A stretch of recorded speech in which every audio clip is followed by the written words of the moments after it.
So here we are, people. Another day, another dollar, another week. After the back, or coming off the back of a win, 1-0 win against Newcastle. How am I feeling? You know?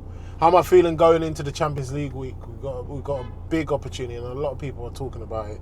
The fact that it's an opportunity. It's a big moment. We haven't done back-to-back semi-finals, season after season, as a club in all of our history.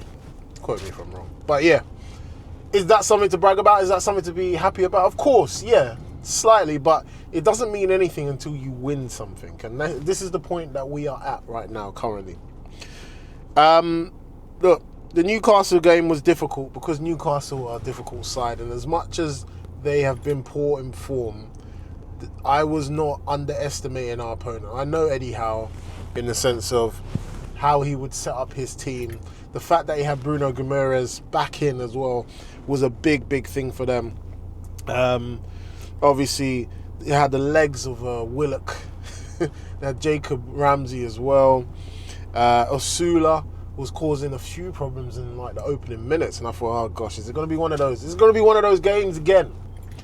But after a few set pieces and a few different set pieces from us, we managed to get a goal from Eberechi Eze, who I feel like is the key to Arsenal winning this Premier League. Alongside Saka, obviously we saw Saka, which was great. But yeah, there was, I don't know. I'm just thinking about some of the performances, and I'm like, am I happy with the performances? No, but it's all about the result. But then I'm like, yeah, but when you come up against a really good team, like we will do, in the Champions League, Atletico Madrid, if we're not careful, we could see ourselves a goal or two down before we decide to then step it up. So, look, the goal, there was a few opportunities in which I think Saliba and Gabriel got caught out. Gabriel, I'm all right with Gabriel this season. It's Saliba I have a lot of question marks as a defender, because his decision making at times, especially when it's like that split second, and I know it's a split second, Charles, I can't talk, I'm not a professional, but having played football in general, you kind of know when to press, or you try and kind of have an idea. It's all about the timing. It's all about jumping in at the right time. And I feel like sometimes Saliba can be too static. He can be stuck in one position.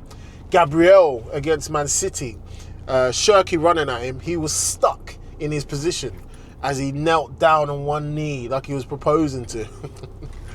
And he had an outstretched leg out. That's not defending to me. That's hoping for the best. And I think there was a chance where Voltemade was running at us. Saliba and Gabriel occupy watching him, and my man Visa is on Saliba's right shoulder. I'm like, bro, look at your shoulder. Lucky enough, Visa messes it up. He messes it up. It goes sky high. But these are the warning signs, because if that goes in, then we're screwed. We're fucked.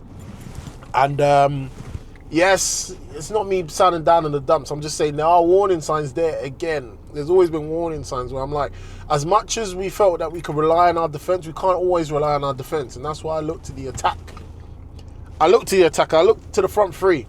Eze, he's fine. Eze's fine on the left. That left-hand side is Eze's. Don't give it to no one else. Eze should start. Obviously, you got to rotate, you got to manage his minutes. Hence why we saw him come off in, the 60th or so minute or whatever. But it's the others. Havertz, obviously, he's question mark whether he's going to be fit or not for the game. Gyökeres when he comes on. Madueke, it's subpar. It is not good enough. It is not good enough. And even when I watch like the likes of Sesko, and I'm like, shit, Sesko's finishing his dinner. He's getting these opportunities. If Gyökeres was given these opportunities, would he put it away like that? I don't think he would. There's been so many times I've seen Gyökeres in an opportunity, Havertz in an opportunity, and they're frantic. They're not calm in front of goal. I know that comes with confidence. I know that comes with scoring goals, but we've had enough opportunities, all right? And we didn't have enough opportunities in that game, which everyone was banging on about the XG. So that's where people will be like, the XG, 0.64. Or 0.64 compared to Newcastle's 0.94. And I said, yeah, but hold on. At the end of the day, what matters, whoever finishes their dinner, whoever puts the ball in the back of the net. Because you can have all that XG, but if you don't win the game, then what? So you can argue it both ways. But yeah, it's interesting. Defensively, I thought Saliba was a bit shaky. Hincapié. That is he came in, and I questioned whether he might be a bit too aggressive. I questioned whether he might be too eager to win the ball. You got to win the ball first time, and I feel like now he's kind of been tamed, or he's learned a bit now that he can't jump in at every challenge, and he has to take his time. And it's controlled. It's about having that controlled aggression when you're winning certain balls, and I think that he's got it, and he played very well. I thought he defended very well. I think he set the example as to how you should be defending. Ben White had a decent enough game. Do I feel like he should be starting in the Champions League game? I don't know. Because you're coming up against a beast. Like Atletico Madrid, was it at the Metropolitana, or the stadium? 70,000 people. And Diego Simeone. It's going to be mad. It is going to be crazy what's going to happen there. But yeah, just tying off with the game. Fantastic finish from Eze. This is the reason why we brought Eze in. And even if you look at his goal catalogue so far at Arsenal, it's been fantastic. We just need to see him in more of these goal-scoring opportunities. And he will bag it. He's very confident. I love the way he spoke after the game. The assurance that he has, the belief he has, and the calmness that he has. And I feel like that is something that a lot of the players should adopt, because I see it in their body language. I see it, how tired they are, how tired they, after the game, they just drop into their knees. And I know it's exhausting, of course it is, but this is the questions that you're saying. Has Arteta pushed these guys too much in a system that doesn't really complement their playing styles, but it gets the results at the start of the season? Now it's getting to the end of it, and they're just like literally dragging themselves across the line. Whereas Man City are going through the gears. All right, in another final, already got a title. Yeah, Carabao Cup is a title in my opinion. It's something that we didn't get. So these 4 games are big, but this Champions League game as well. If we don't do the work tomorrow, we're gonna have to stretch ourselves next week. And then obviously when you're going into another game, because obviously we got Fulham this weekend, and then I think after that, who have we got? Let's check actually. So we got Fulham Saturday after Atletico. Then we've got Atletico again, and then we got West Ham away, mate. West Ham away after Atletico. So this is where Arteta has to earn his bucks. This is where he has to earn his bucks. So yeah, all to play for us. All to play for. Let's see what these men do. Let's see if they actually step up. Atletico, a little bit about them. They're sitting 14th in the league. So in terms of going for the La Liga, it's not there. I think they won 3-2 against Athletic Club.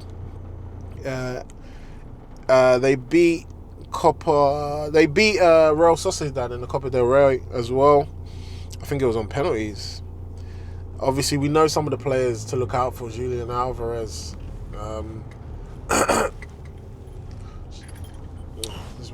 Julian Alvarez.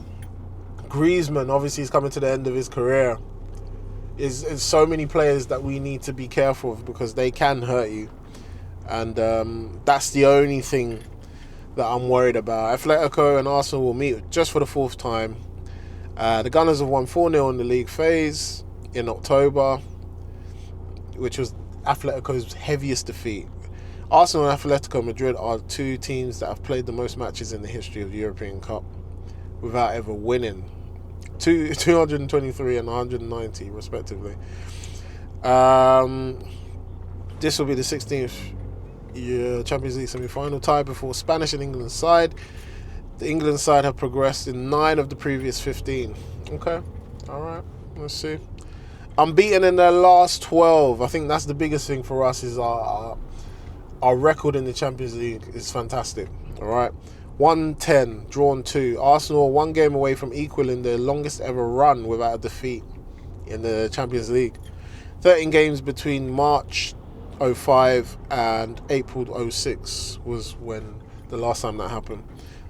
That previous run took them into the 2006 final against Barcelona, which remains the only time they've reached the European Cup showpiece. All right, cool.